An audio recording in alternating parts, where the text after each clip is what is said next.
It is Russia's actions which threaten the international order on which we all depend. The British Prime Minister calls on Europe to unite against the so-called Russian threat in a speech her critics say is designed to draw fire from her struggling Brexit negotiations. After pressure from the US Justice Department, this channel's been forced to legally register as a foreign agent. We take a look at what that changes. And from words to war, as the rhetoric and proxy conflicts intensify between Iran and Saudi Arabia, we look at what might be unleashed if they resort to a military solution.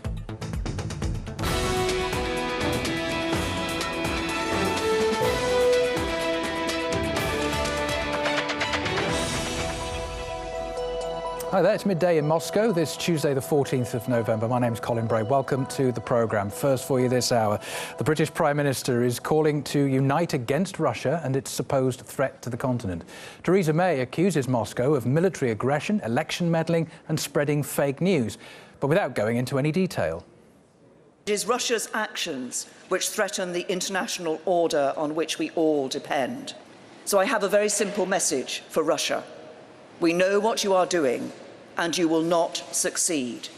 Well, the Mansion House speech is an annual event where the Prime Minister traditionally delivers a foreign policy speech, and it was the Lord Mayor of the City of London who was introducing the Prime Minister today, and he used the opportunity to remind the Prime Minister about how worried finances and the city generally is about the lack of progress in the Brexit talks. He said that fine words butter no parsnips, and the city wants to see a good Brexit deal now. However, Theresa May's speech hardly touched upon the issue of Brexit at all. She spoke about global challenges facing the UK and its allies, and the star of the show in terms of global challenges really was Russia. That was what she chose to focus her criticism on. Russia has fomented conflict in the Donbass and mounted a sustained campaign of cyber espionage and disruption. This has included meddling in elections and hacking the Danish Ministry of Defence and the Bundestag, among many others. It is seeking to weaponise information, deploying its state-run media organisations to plant fake stories and photoshopped images in an attempt to sow discord in the West and undermine our institutions. It's just blind accusations from the United States. Britain generally follows the United States into various disasters. This is just another example of the UK following its big brother in the US down a road to nowhere. The fact of the matter is that whenever a politician either is about to lose or is in the process of actually losing, they bring out the old scapegoat, which is Russia. The same thing is now happening in Britain, where a Prime Minister who is facing an almost certain end of her brief career in power is now bringing out the old scapegoat. Well, one of May's major accusations was that Russia had used large-scale cyber attacks against sovereign foreign states. But she failed to notice that in many cases, like the allegations of hacking in the French or German elections, no evidence was actually put forward to support those claims. Evidence that Russian hackers are hacking your emails? No, I don't. I mean, we have evidence of attacks coming from Ukraine and Russia. We have evidence of the fact that some very well-known Russian websites conveyed remorse and common opinion. So we just make a wake-up call. No information pointing at that interference. And the British PM's message comes on the back of what's been another tough week for her domestically. She continues to be hounded by MPs over her Brexit negotiations, which are yet to yield any real positives for the UK.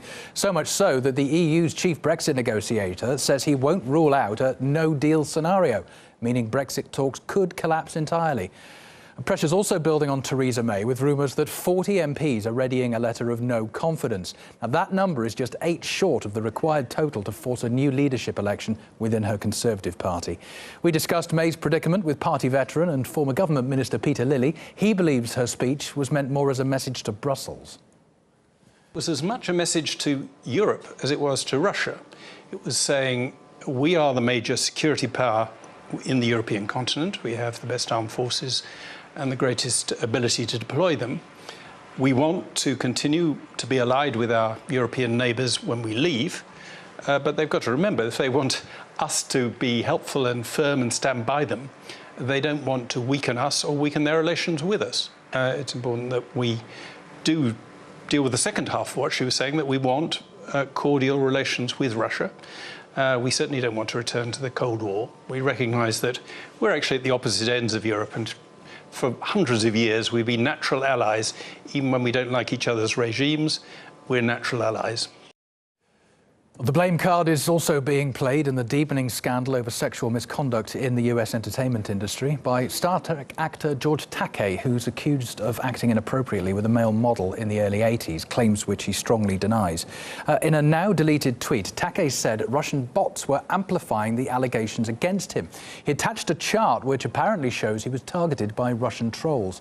Now, that information came from a website that claims to track Russian influence on Twitter, called the Alliance for Securing Democracy. But it actually states that not all the 600 accounts that it monitors are necessarily created or controlled by Russia. And some of the reaction on social media isn't buying into Takei's claims.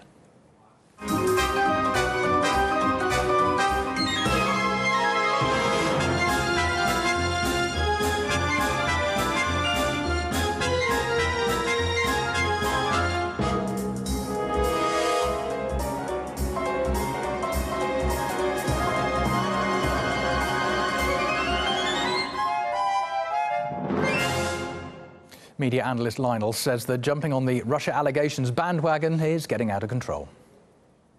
He should have said the Klingons may have done it. No, Takei says Russian bots. So let me get this straight. They're going to get back at you by repeating something which apparently may or may not be true, to make some strange and some cryptic association with some has-been Star Trek actor on an accusation that's 40 years old. And all they're doing is repeating, according to you, allegations made by someone else. Who benefits from this? Who is going to say, ah, yes, George Takei, yes, yes. And it's patently absurd. And this also goes to this notion of how does this Russian interference work? Does anybody ever stop and ask, what does this mean? Who is believing this? This story doesn't even make any sense. Well, the next chapter in finger-pointing. After facing months of pressure from Washington, this channel's now been forced to register as a foreign agent in the United States. More on this now from correspondent Ilya Petrenko, who's looking into this. What does this actually mean for our channel? Hi, Colin. Well, think about it. RT America is now officially a foreign agent in the U.S. 80 years after FARA came into being. We've registered under the Foreign Agents Registration Act, which dates back to the times before World War II. And back then, the purpose for it was to make sure that no U.S. minds, the minds of American citizens, are influenced by the organizations that are funded by Nazi Germany.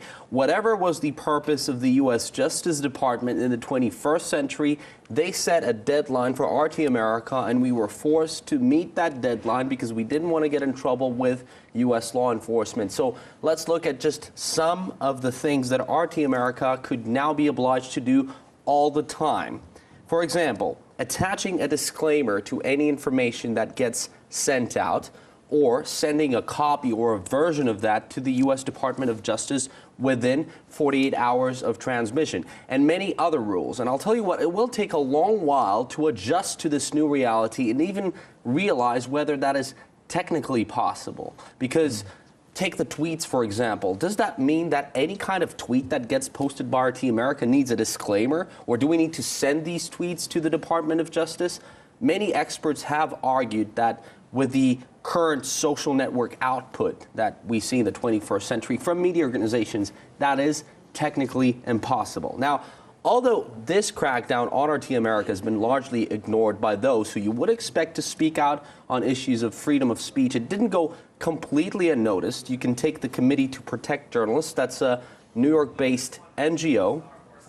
They were very critical of the ultimatum that was put forward by the Department of Justice. Here's bits of their statement. They said, compelling RT to register under FARA is a bad idea. We're uncomfortable with governments deciding what constitutes journalism or propaganda. That's end of quote. And Colin, I won't be lying to you if I tell you that here at RT we are waiting for more critical reaction from individuals and other NGOs. And this is a significant political move too. I can't imagine it's gone down well in Moscow.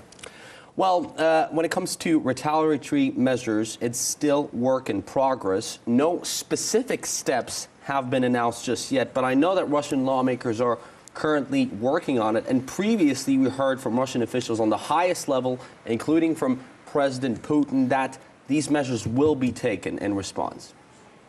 Those who are doing this in the US have always been proud of being the world's #1 democrats, and freedom of speech has always been the main value adhered to by them. There's no democracy without freedom of speech. An attack on our media in the US is, make no mistake, an attack on freedom of speech itself. We'll definitely have to formulate a response to that, and it will be tit for tat.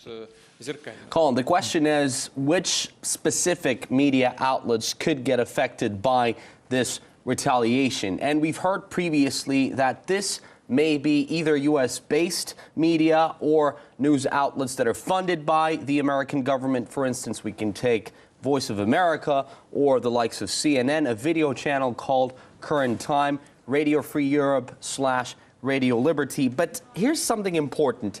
In order for these news outlets to become foreign agents in this country, Russia's own legislation requires amendments when it comes to the law on foreign agents. And I can tell you that the MPs are currently working on ways to amend this law and to fix it.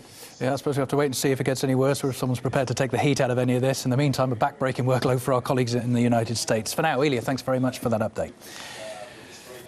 Just to remind you, the pressure on RT started with the US intelligence community claiming our channel was a so-called cog in Russian meddling into American affairs. Back in September, the US Justice Department then demanded that we register as a foreign agent. That's despite no proof that Russia had any impact on the US election. Social media then began blocking our adverts on Google, YouTube and Twitter. They did that ahead of testimony in Congress, despite having no problem with RT prior to that. Some of the experts we've been speaking to think the pressure on RT America is a deflection tactic away from domestic problems in the US. The question here is, why have the ACLU and Amnesty International and all of these other civil liberties and human rights groups which defended Al Jazeera's right to broadcast in the Middle East when Saudi Arabia demanded Al Jazeera shut its operations down, why have they been silent on RT? This is a clear attack on press freedom. Well, the ruling elites desperately want to shut down any discussion of social inequality, which is the engine that created this political upheaval and insurgencies in both of the two political parties, and shift the focus towards foreign actors, to blame foreign actors for the unrest, and to blame critics and dissidents for fomenting discontent. Because if reality is faced and we confront the fact that this vast social inequality is tearing apart the American fabric, then we have to confront and dismantle the institutions that are creating this social inequality. And that is what the ruling elites are desperately attempting to prevent.